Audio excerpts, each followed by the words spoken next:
Let's rock and roll. So, Cool. Hey, this is fun. I'm Drey Campbell, and this is Tayler Tibbitts, and we are here with TVCRE episode number 17 That's right. in the books. We recorded episode number 16 yesterday with Tuba.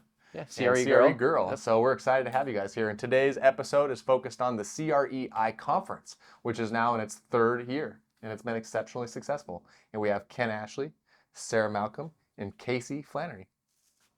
So, do you want to start out with our first Yeah, question? absolutely. We wanted to give you all an opportunity. Got an audience in the back. Oh, Yeah, my God. I've never had a live audience. Gosh, I feel like I'm on TV. This is amazing. I've never been on a talk show. I know. Like, That's wow. exciting. And you get a car. And you get a car. Sad side. Exactly. So we wanted to give each of you the opportunity to talk about the summit in turn. Ken, first of all, we wanted to see if you could take a minute to just tell the story about how the summit came to be, what got you started, and kind of how you got to pulling the trigger and hosting the first summit in 2021. Well, thank you, Taylor. First of all, you guys have done a great job in this session, and I'm sorry for the rest of the audience. You can't see all this amazing content, but if you come next year. Hey, right? Plug. Yeah, plug. Listen, I didn't mean to do this.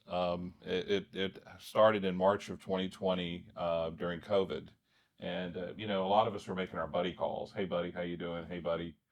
And so I rang up my friend Duke Long, and Duke had published a list, Duke Long's list of people you should connect with on Twitter, he called it, for years, and always respected the list because Napoleon said one time, I've discovered the most amazing thing, a man will die for a knot. And what he meant is recognition is such a powerful tool. Mm-hmm. And so, Duke wasn't doing that great in COVID, and he said he was tired of doing the list. And I said, well, we're buddies. I guess I don't need your permission, but would you mind if I did a list? And he's like, sure, man. So I told my wife that night, I'm kind of excited. We got a list. So I had no staff, no help, no body. And I sat and worked a number of weekends because there was no source of truth other than his list as to who was interesting in our space in commercial real estate.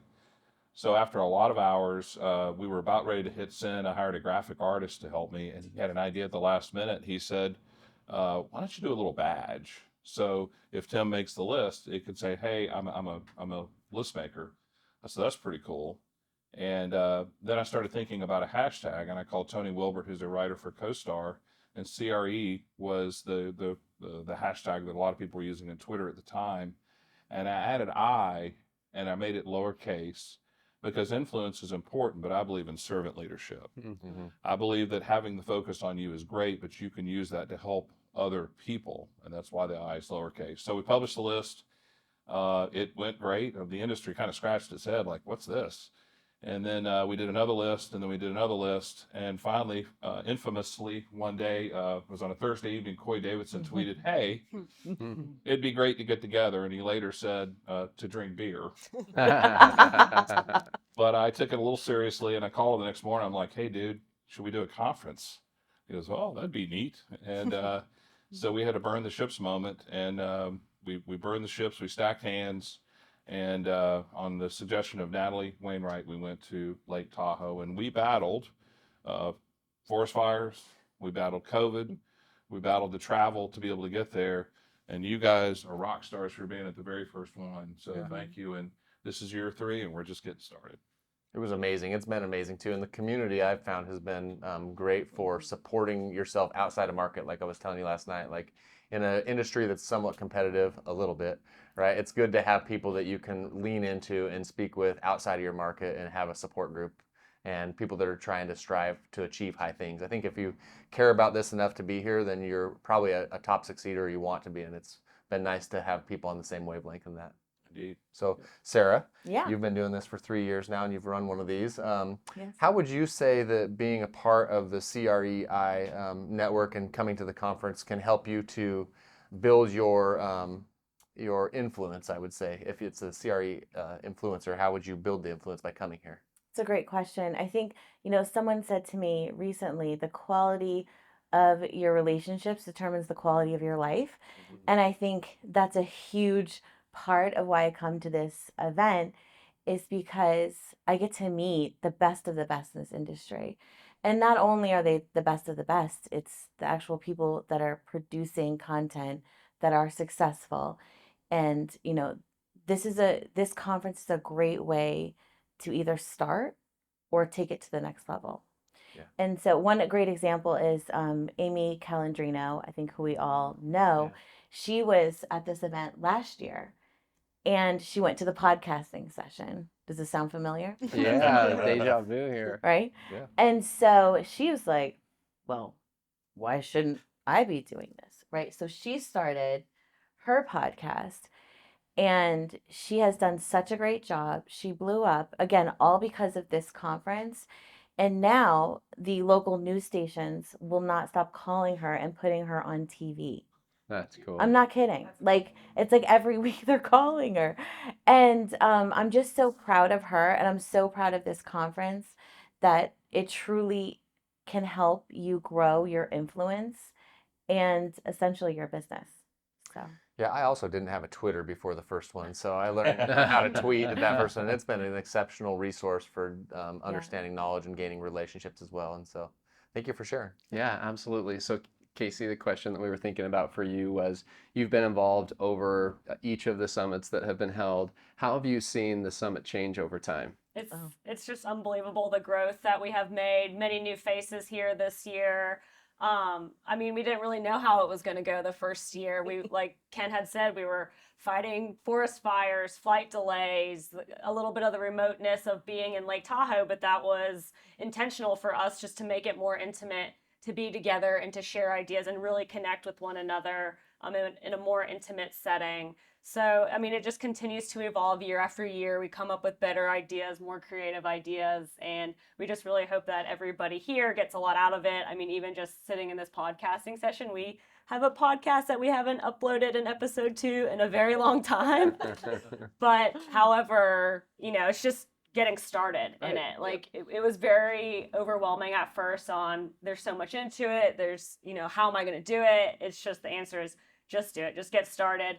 What these guys had said to start your podcast, and they have given us some great advice to do that. But the summit has just been growth year over year, and excited to see what we come up with for next year. Right on. It feels more like a family reunion than like a stuffy CRE event, right? Because it's an event put on by the people. Right. It's not put on by a company or an organization. It's put on by the people. That's a great point. In our conversation with Tuba last night, one thing that came up was how that was the first time that we met Tuba, but I followed her on Twitter for like the last year. So I felt like I knew her already, right? And so here we are as friends coming together, and we're all working on introducing ourselves through social media, and then we can firm up those relationships through the interpersonal contact. And I think there's a ton of value in that. Well, even in this conference or other conference, just getting online and being on social, you walk into your room and you don't meet a stranger. Like, a lot of us here, we all know each other.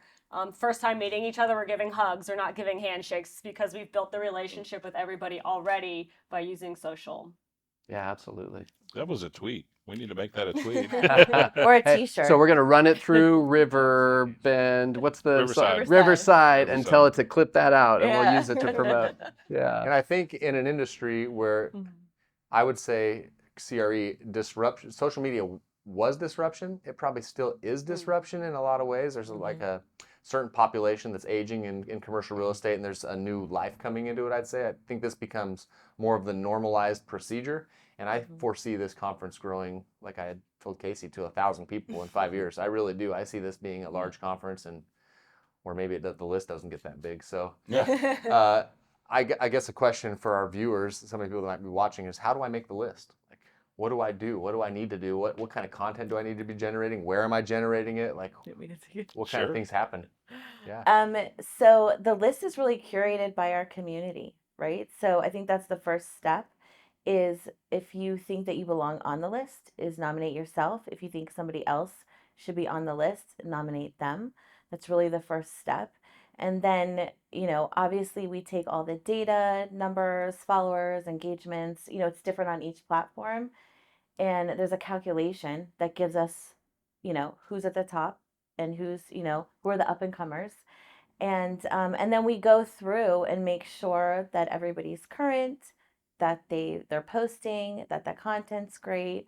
I mean, it's a huge effort to put these lists together, but that's really essentially Ed, anything else you want to add? Yeah. Well, first of all, Sarah's one of our list makers, and what we're evolving to. I don't put myself on the list. No, it can't. Yeah. I'm not on that committee. On the list that you curate, you know how when you go to Apple Music, how they have the DJs of the various genres, and that's what we want to do is create lists with DJs.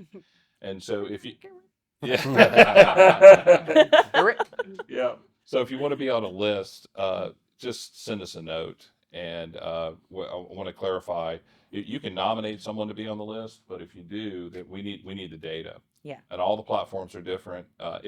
We're looking for listening apps. If you have an idea, if someone wants to send us a note, LinkedIn's pretty good. We got creator mode, but the other apps are harder, and we're doing the best we can with the ranking.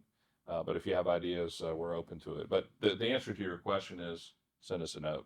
And you don't have to just be a broker, right? You can be in marketing, you can be a relationship manager, there's a variety of fields, title and escrow, you can be an attorney. There's a lot of different fields you can outstretch to that's in commercial real estate, right? Yeah, I'm glad you mentioned that. We started initially with commercial real estate brokers. I think we can expand to the constellation of groups that support the industry, like our friends in title, and we'll have to continue to evolve. Do we create more lists? I don't know the answer to that, but there's a lot of row left to hoe on that deal. Okay. Well, because of our shortened time for this session, this is going to be a shorter podcast, but we're happy to have you guys here. If people do want to get a hold of someone who's in charge of the CREi platform, how would they do so?